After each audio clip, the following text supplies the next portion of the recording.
thank you everyone who chose to sit in this room today, whilst there are so many other amazing talks going on around the city. I'm Kriya Mehta, I work for the City of Amsterdam. It's an innovation action program called StartupAmsterdam in the Department for Economic Affairs. I'm very privileged to be on this panel. It is a topic which is very close to my heart, as I've managed an international network over the last 5 years called Scale Cities. That's basically where we brag about the idea of collaborating rather than competing with our neighbours. And I also realise how ironic it is for a British person to be pushing that type of agenda from the other side of the channel. Anyway, I'm joined here today by two masterminds in European tech, Saul Klein and Yoram Wijngaarde. If you would just like to say a quick hello, Yoram, and who you are.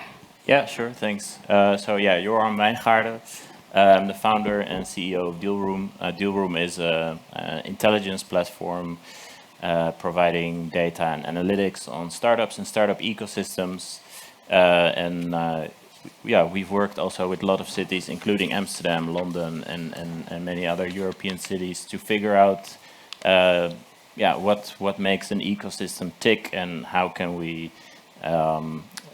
make them as big as they can. Hello, Saul. Hello. And who are you? Who am I? Everyone probably knows God. you. Just There's introduced not yourself. a couch here. It's like, who am I? I'm Saul. I'm the co-founder of LocalGlobe, which is a seed fund based around the corner from where we are in Somerstown. We'll get into that, otherwise known as King's Cross. We've been doing seed investing for 15, 20 years. And I guess the approach that we generally take to investing, and it's one I learned, I think, firsthand, spending my 20s in the US, and I am very old now, I'm going to be 52 this year, so my 20s were in the 90s, is that if you don't have an ecosystem, you don't have a business. So, we think about building ecosystems before we think about building our business. And we don't think the two are mutually exclusive. So I think we'll get into some of that. But this is one of the things I think we've seen about Europe in general is that, we talk about it taking 20 years to get to the starting line. And now it gets interesting. But, the last 20 years was all about, I think, getting this ecosystem to a point where, we count. Exactly. So the point of today's session is to explore exactly what we mean by this concept of the new Palo Alto, which is obviously a fascinating thesis designed by Saul. Yoram has beautifully backed this up by all of the data.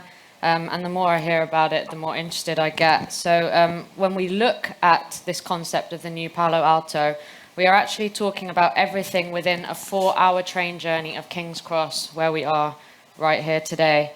They jointly account for almost a third of the entire European startup ecosystem, and this power hub have produced 44% of the continent's unicorns and are home to 59% of Europe's VCs. And in many ways, it already makes up one interconnected ecosystem. So things like shared talent pools, ambition, values, entrepreneurialism, as well as a high-speed rail line, which connect all of these cities, and we're going to talk exactly about which cities we refer to later on. And as their respective startup communities show, there is obviously more that connects them than divides them. That's also something we're going to talk about in just a moment. Ultimately, it's the third biggest tech ecosystem globally, but it lags behind the Bay Area and Beijing from a funding perspective. Today, we'll talk about this new phenomenal hub of activity breaking out of the UK and Europe and what we mean by the new Palo Alto. So just to start off, what better place to do this than in King's Cross? I have to say, as a born Londoner, I know what King's Cross used to be like, as I'm sure many of you in this room, and walking around today is just mind-blowing to see what's actually happened. I would actually just like to ask Saul quite quickly to briefly explain why you chose King's Cross as LocalGlobe's office location, why it's so relevant in its location from an investment perspective. Sure, I'm going to be slightly pedantic. And I'm also going to slightly push back on, also as someone who grew up in London, I remember what this neighborhood used to look like. But on the other side of the tracks, still in the same ward of Somerstown, this neighborhood still looks like what it's looked like for 150, 200 years. And what do I mean by that is on the other side of the tracks in Somerstown, because Somerstown is the ward in which King's Cross Station sits and which St Pancras Station sits and which Euston Station abuts. They're two halves to the Somerstown ward, and it's like a brain or the chambers of a heart, except they're four chambers of a heart. And on one side is the side of Somerstown that's been around for 150, 200 years, where Mary Wollstonecraft, who was one of, certainly Europe's, but one of the world's great feminists, her daughter Mary Shelley, who wrote Frankenstein, Charles Dickens, who wrote A Tale of Two Cities, they lived on the other side of the tracks. And for 150 to 200 years, the other side of the tracks was slums and tenements. Yeah. It was London's Mumbai and Lagos. And still today, even though we're sitting in these shiny, glittery buildings on the other side of the Somerstown tracks with Google and Facebook and Universal Music and Havas and University of the Arts, 7 out of 10 kids who live in Somerstown are on social care. Yeah. 5 out of 10 kids who live in Somerstown are on free school meals. And if you're an adult male, you'll live 10 years less in Somerstown than you will in Highgate, which is 15 minutes on the tube. So I don't want to be pedantic about where we are, but we're in Somerstown. We're not in King's Cross. We think that we're in King's Cross here because we've kind of forgotten What it about used to be like. Somerstown. And we've forgotten about Somerstown because, we're not prepared to confront the systemic inequality that still exists within our cities. And, why do we talk about a new Palo Alto? We've got all of the innovation capabilities of Palo Alto, a 4-hour train ride from here. In London, Paris, Amsterdam, Leuven, Manchester, Bristol, Leeds, etc., Oxford, Cambridge. 7 out of the 30 best universities in the world are here. We've got the human capital, we've now got the venture capital, we've got the talent, etc., etc. But if we just did this the same way that they do it in Palo Alto, we're not addressing what is literally in our backyard. So the new Palo Alto is a different Palo Alto, and it's a Palo Alto or an innovation ecosystem. Maybe we'll lose the framing of Palo Alto in the future as its innovation ecosystem based on values. And one of the core values is equity, otherwise known as fairness. So sorry for that premature rant, but That's exactly what I wanted you to say. okay. Mission accomplished. Good. If the last 2 years have taught us anything, let's get into the discussion now. It's hard to be efficient online. However, when raising capital and investing, it's quite clear that meeting up in the flesh is still super valuable. Now, Yoram, I heard you say something yesterday at LocalGlobe when you were presenting Dealroom's data, which I think would resonate with most people in this room, which was about the necessity of still being able to meet up face to face, particularly when it comes to investment. Could you just repeat that for this audience and then, say what that means in practice? Yeah, I think I was referring to an interview I saw with Ken Griffin, who is the founder of Citadel, which is like one of the biggest hedge funds in the world. And he was saying that the interviewer asked him what was for Citadel the biggest impact of the pandemic. And he said it was not being able to sit face to face with the executives that they like to meet, and they would like to look into their eyes and to really understand their business. And that was like a striking comment to me. And so imagine if that's what the hedge fund investor says. Imagine what that means if you're a seed stage or Series A investor, where you work much more intensely with the founders you are backing. So, Yeah, thank you. And then Saul, can you just back this up by elaborating a bit more on the investment thesis of a 4-hour train journey? Why, from this investment perspective, is location and proximity so crucial? Yeah, no, I think 4 hours is, I mean, you can think of it as arbitrary and like, why is it not 5 hours? I mean, the reason it's 4 hours is because, you know, having been a founder myself and then having been an investor for 15, 20 years now, I know that, you know, if you are an active investor, and I distinguish between active investing and passive investing like ETFs. So there are two theories of investing. You know, just buy an ETF, sit back, and let the index beat the market. And you can do that. And that's a pretty good way of investing.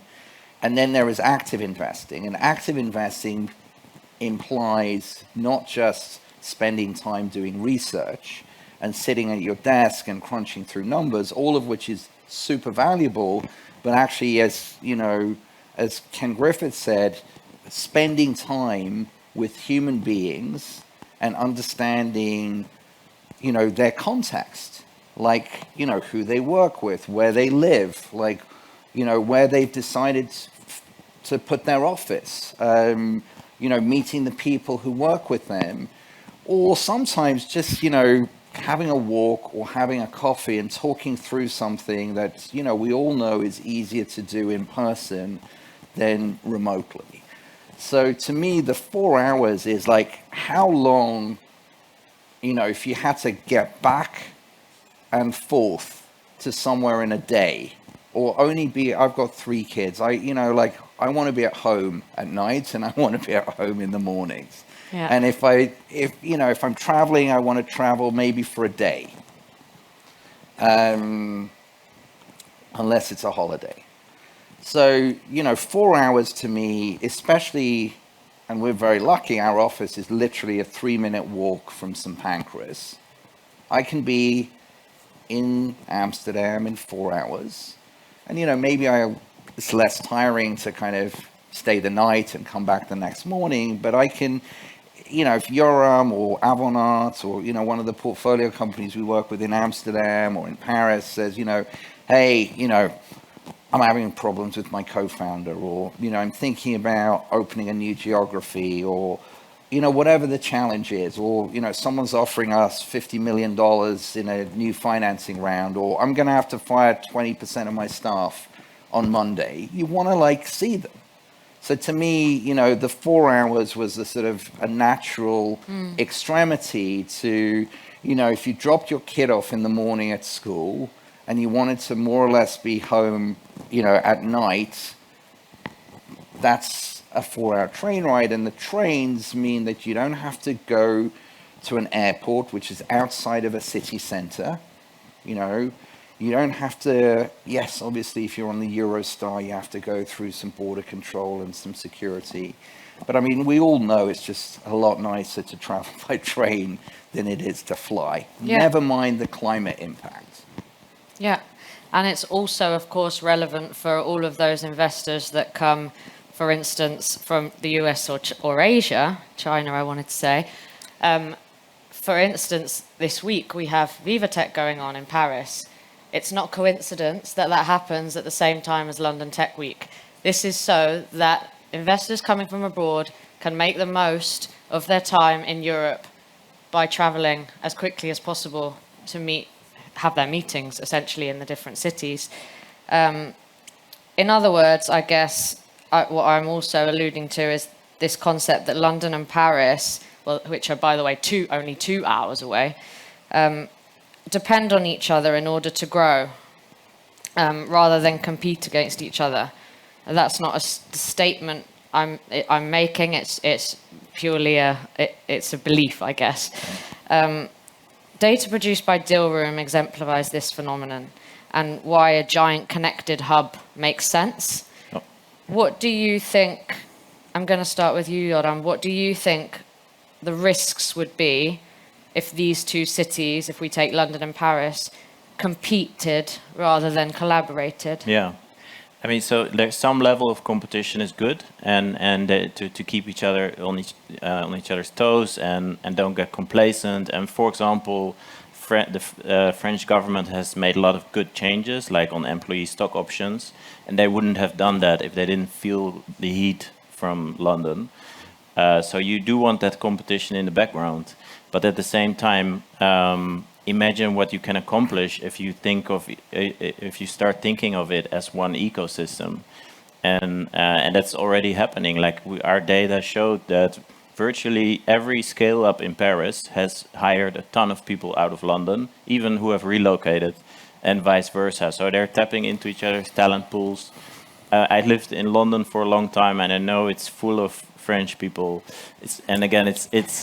Yeah. So it's And some Africans. and South Africans and Lebanese and everybody. But it is really a melting pot, which is great. But yeah, and 2 hours, like it's there are almost no big ecosystems in the world that are only 2 hours apart, actually. And that's the striking thing. That's also a nice piece from Dealroom report that I read, was a comparison against all the other major cities and how London and Paris is still closely connected. Yeah. New York and Boston, for instance. Exactly, and then the further you go from Paris, for example, just so it's another 2 hours or whatever to Amsterdam. You have Eindhoven, which is like the home of ASML, which is the biggest tech company in Europe that builds these machines that are used to build the smallest semiconductors. I think a lot of people would think of Eindhoven and Bristol as like two totally different ecosystems, but imagine where you could get if you think of them as one. Plus you have like Oxford in between, Cambridge and Oxford, where a lot of the innovation is coming from. So it's just such a powerful cluster, let's say. And everybody says more collaboration is a good thing, especially in deep tech. So I think there's a lot of untapped potential, actually, and we have to change our mindset a bit there. Yeah, there's definitely a mind shift change. Saul, I think superficially that's true, but when you go back and look at what are the foundations here, so we're talking about science often and technology, and scientists, particularly in Europe, who discovered some pretty cool things like gravity or that the world was round, they have been collaborating, and it is sort of a fundamental principle of science, peer review, for like 500 years. And yet we think that politicians are going to stop that. It's nonsense. We've been trading with France for 1,000 years, and Holland and Brussels for 1,000 years. Brexit's not going to stop that. And, we're living in an ecosystem where we're talking about scientists, technologists, and entrepreneurs. So policy can be an enabler, or it can just watch and see what's happened for centuries, not years or decades, just happen. So, the opportunity, I think, in this ecosystem is that policy can be an enabler, but it's going to happen with or without policy. And I think, we can talk about cities competing. Mayors can compete. That's their job. They have to win votes. But the founders are collaborating. The investors are collaborating. The talent is moving, and the infrastructure, either the train lines or the sort of the most fundamental infrastructure of the 21st century, TCP/IP, that is geographic independent. So, I think we forget that some of these behaviors are so endemic that they're like not even weeks or, they're like literally centuries old. I mean, Yeah. Newton was nothing without his peers in Europe. Galileo was nothing without, Kepler. I mean, we're talking, this is whether... This for me is music to my ears because of what I've been building for the last 5 to 6 years. But as a Brit living on the continent and have been over there, by the way, for eight years living on mainland Europe and have seen all the shifts take place from Brexit, there are ideological, should I say, psychological hostilities that you just can't explain that do now exist. So just on that topic, I wanted to ask, I'm very curious about what the general perception is, the general tech industry perception is internationally of Europe. And maybe a bad question, but does the international community view the UK as Europe? So what does Silicon Valley and the Bay Area, or the old Palo Alto, or the Palo Alto, how do they see us over here? Are we accepted that we're more than just a collection of museums and some nice places to go? Yoram? Yeah, no, I think we're long past this perception of Europe being the museum of the world. No, I think we left that behind a couple of years ago already, and it's well known that U.S. investors have been extremely interested in the last few years, and they do see the UK as part of Europe. Where they don't care about Brexit, actually, I think. They do see Israel sometimes as a separate ecosystem where you could debate that and also try to see it more as one. Yeah, no, I think they see it as one, and overall, like your other question was, what's the perception? Yeah, I mean, they would always count the UK in that bracket. yeah, they would. But they still see, I think, Europe also as kind of, as an emerging ecosystem. That's also what they find attractive about it. And yesterday we heard kind of two opposing views on that. Like, I think one investor was a US investor who was saying, there should be a bit more concentration. In the US, you have Silicon Valley. It's like everybody's kind of lumped together in one place. It's very convenient. To which another US investor said that's true, but after 2 weeks in Palo Alto, you get a bit tired of everybody's only talking about startups. So it's a bit of a monoculture, and I think that can be actually a differentiator for Europe, where we do have like different values, kind of more embedded in the ecosystem. It's more diverse. It is a bit more spread out. That's also can be a strength. Saul, do you have anything to add? Look, I think there are two distinctions I would make. I would say, and we heard this yesterday, is that there is Palo Alto and there's not Palo Alto. Or there's the US and there's not the US. So, I mean, it's having lived and worked in the US for 6 or 7 years, having been at a fund index where, we set up an office in San Francisco, as a European fund, having been acquired twice by US tech companies, Microsoft, as a spin out from MIT, and then, when Skype was acquired by eBay, there is the US and then there's the rest of the world. So I don't think we should kid ourselves about that. And then it's about capital allocation. So from a value system, it's America and the rest.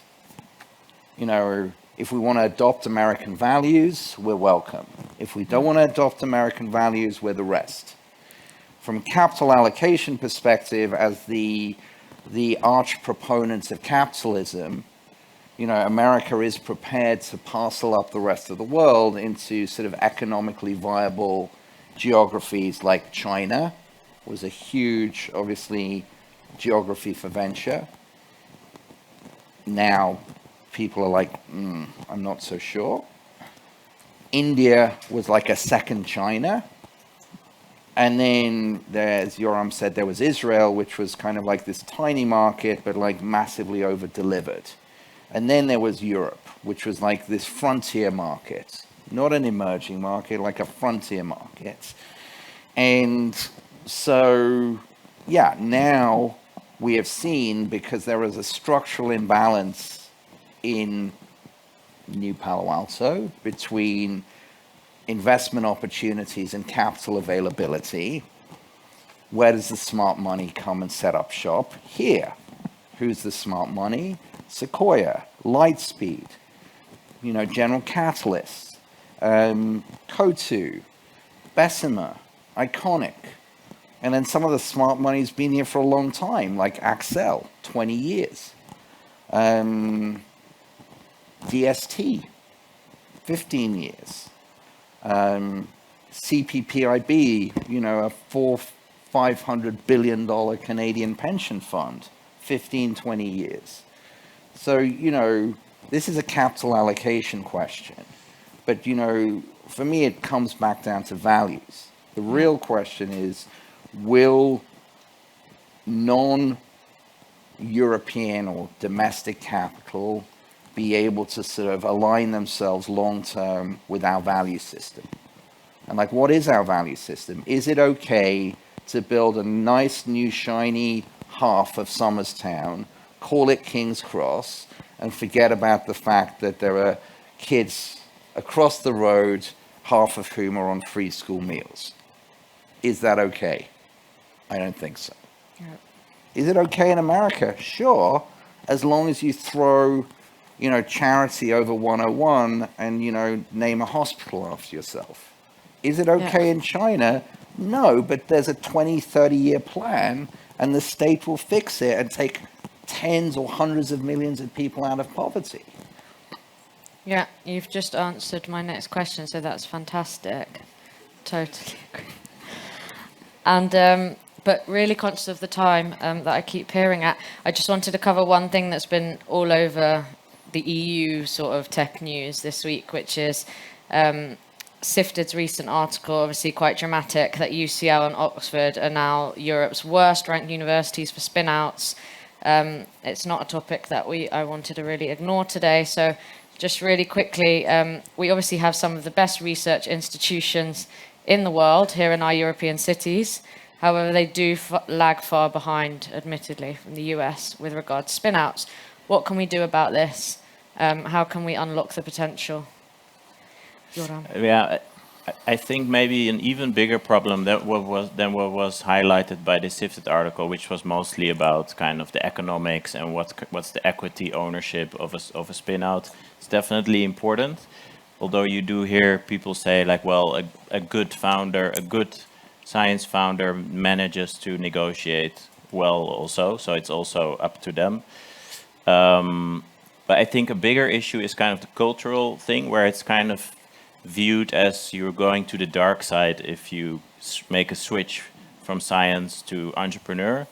And so that's like a kind of a mindset shift that needs to happen. Yeah. Saul, did you have anything to add? No, I mean, I think, the cultural point's incredibly important, but unfortunately there's no quick fix. And, the cultural point is not just, in terms of science and spin-outs, it's in terms also of institutional investors.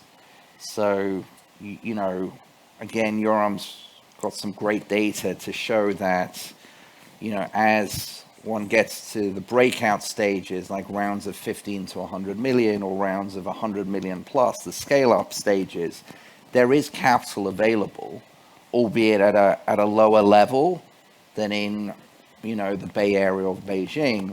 What's really concerning, though, is in terms of sort of, changing the nature of the sort of our economies, is that only 14%, I think, of capital at the scale-up stage comes from domestic investors. Now, you could say, well, who cares?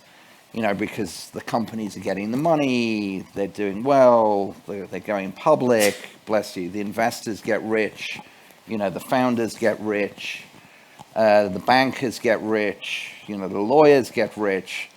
But the beneficiaries of that, if 86% of the capital is coming from Canada or the US or Singapore or the Gulf or China, is that when those companies do well, a Canadian teacher in Ontario gets their pension paid, or the Singapore metro system works a little bit better.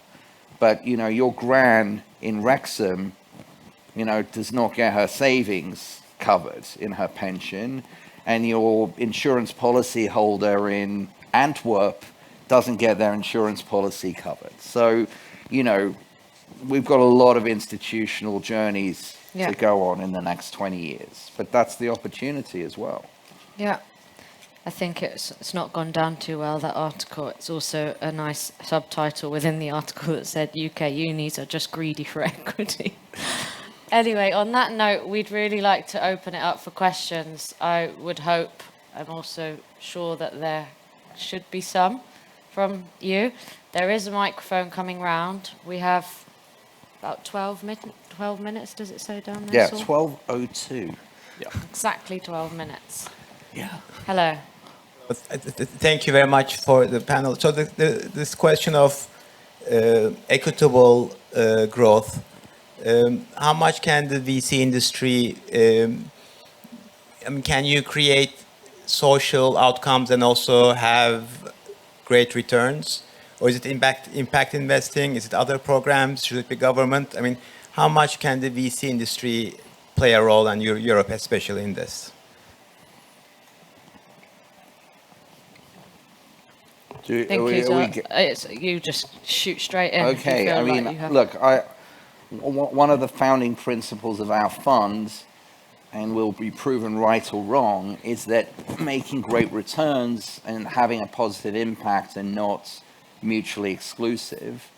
And I think, when we were all 20 years ago investing in discretionary technologies like shopping or media, Facebook or Amazon, it was hard really to make an impact. Nowadays, the kind of technologies, the science, the innovation is, directed towards non-discretionary sectors of the economy like health, education, transport, energy, security, food, clothing. So, if the economy is going to become equitable, and that's a different question, do we want equitable economies? That's the real question, I think, is, asset allocators like venture, but not just venture, but PE, hedge funds, BlackRock, etc., need to be directing their capital towards sectors where what is being impacted? Health, education, climate, inequality, for a start. Now, if you address any of those issues, you will make enormous amounts of returns, especially if you're doing it from the seed stage. But you'll be doing something good. And the way we kind of bake that into our business model is that we have allocated 10% of profits in our management company and 2% of carry in every one of our funds to our foundation, which we call Phoenix Court Works. So the better we do as a business, the more capital goes into our foundation. So we put money into our foundation through profit share quarterly. What is the first beneficiary of our foundation? Somerstown. Not this side of Somerstown, because it's doing quite well. The other side of Somerstown. So I don't think they're mutually exclusive at all. Anyone else?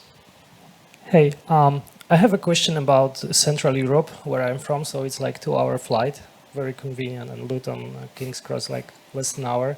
So what do you see like the best value that comes from Central Europe, and what will be the framework for like ideally like connecting these two ecosystems, especially in the recent times? So what's your thinking about that?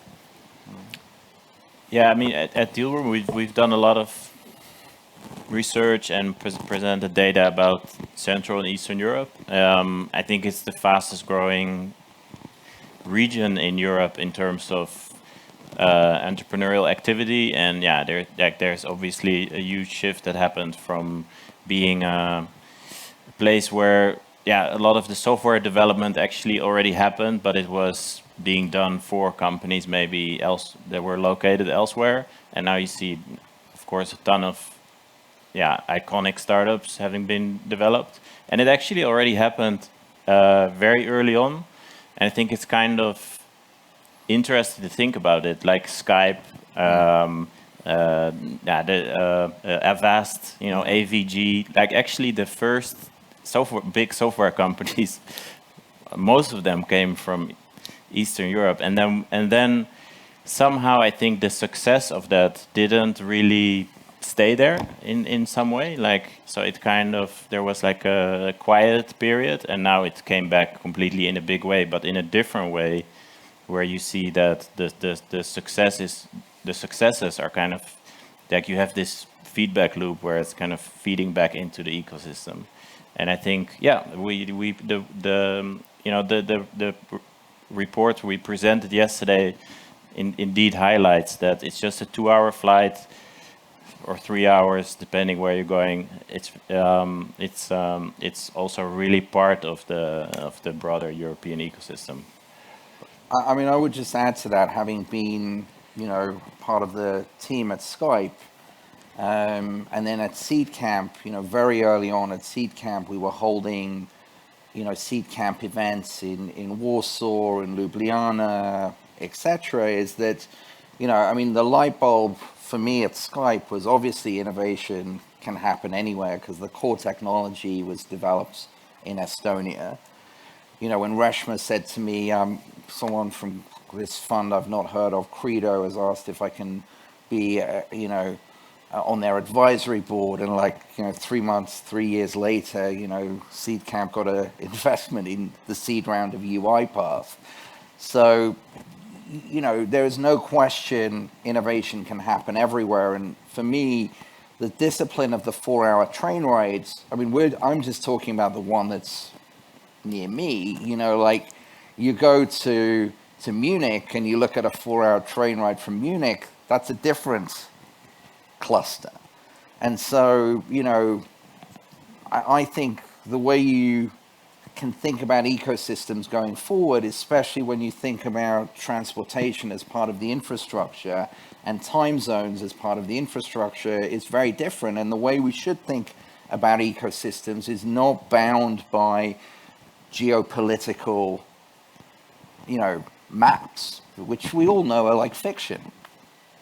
Humans operate in a very different way, and the infrastructure really helps navigate their operation. So, I think there will be other logical clusters that, come out of other places. And I think one of the great beneficiaries of the breakup of the Soviet Union, because obviously this is what I learned, that why was Estonia so good at technology innovation? Because within the Soviet Union, it was one of the centers of excellence for computer science. So there is incredible computer science and engineering talent there, and I think this is another reason why there's so much opportunity here. But at least from our perspective, we're just sticking to our knitting in terms of the train rides and the time zones. Go for it. Oh. Thank you. This is about climate finance, arguably the biggest resource allocation history, between 100 to 150 trillion by 2050 to make the net zero, right? And obviously everybody is getting to it, everybody is slowly, because it's difficult in institutional investors, in banks, but I would presume that maybe could be quicker, in the venture capital, knowing that as well is huge opportunity from a clean tech perspective. We need to invest in hydrogen, in carbon capture, in energy storage, all of this incipient, and the EU and the UK arguably are spearheading the wall on that. They're putting a lot of public money into many of these projects. So PPP, public and private partnerships on this, and venture capital should be spearheading this within the new Palo Alto. So how much you are seeing the VCs are really getting into this, how much that collaboration, public and private, is coming along the plate. Thank you. Well, I mean, I can give kind of my perspective on it. Yeah, at Dealroom, we work a lot with both public and private entities, and I think in until recently, the private sector was kind of snubbing a bit everything that had to do with public involvement. But now there have been actually so many proof points of like big successful startups that, hey, wait a second, they actually exist thanks to a government injection early on. And like BioNTech is a great example of that, but there are many others. And I think there's now in the coming years a trend more towards investing also in what's called deep tech, so things that take a bit longer to get off the ground, and there especially like the involvement of government is needed. But yeah, at the same time there are also sometimes some mistakes there as well. Like I read the other day, there's this big Dutch fund that was meant to invest in climate tech, and the money ended up going somewhere else. So now everybody's kind of up in arms. So you're gonna, I think, see a couple of those issues as well. Yeah. Got time for just one more question. Go for it. Okay, hey, it's a really fascinating conversation. I just wanted to respond on the sifted thing, because I think I did a PhD at UCL, I did a spin out, they were really unhelpful, but actually I think they're trying quite hard to change a lot, and so they've done a lot with Alvia and with the tech fund. But anyway, I just think it's not massively helpful just blaming Oxford and UCL. Like I get it gets clicks, but it's I don't know. I'd love to know, so that alludes to my question from Saul and the others, sort of, if you had the ear of the provost at UCL or at Oxford, sort of what are the one or two things that you'd ask them to do? Because I think there's so much that Stanford has. We had a startup that it wasn't a massive exit, sold to Salesforce, but Stanford owned 10% of it. So Stanford 5x'd their 250K. UCL never made any investment, so nothing sort of went back to UCL at all, even though we asked them for investment and they said no. We entered a business plan competition. But I just wonder, what are the few things you think these great institutions like UCL and Oxford could be doing better in the next year or two? I mean, we talk to and we work with a lot of these institutions, particularly in the UK. I think they're painfully aware of the fact that they need to do a better job, not just, in terms of the economic upside. I think, which I like, their primary motivation is they don't feel they're serving their students well, because more and more students want to be entrepreneurs, undergrads, postgrads, PhDs, postdocs, and, the institutions are not set up. Everyone focuses on the tech transfer office. This is about institutional change. This isn't about, as you said, tweaking, the economics on spin-out deals. And unfortunately, that's going to take some time. But, what I hear when I talk to, senior leadership at universities, when I talk to people in UKRI, Innovate UK, we're moving in the right direction. And I think it's super useful what Nathan is doing, because, you need people who are kind of poking the bear. You need people who are kind of like talking in back rooms. You need all of this stuff.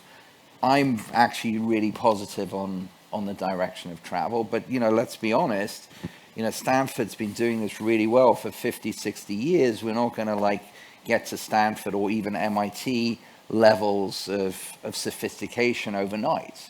But I think there is real unity in terms of what is the right direction of travel. And most importantly, it's been driven by what is right for the students. What are we not doing that the students want? And more and more students want to be entrepreneurs. More and more students want to join startups, scale-ups, etc. So, that's, I think, the most positive thing to me is like, the vice chancellors, the provosts, the whoever's are basically saying, we will not have a student body 20 years from now if we don't figure this out.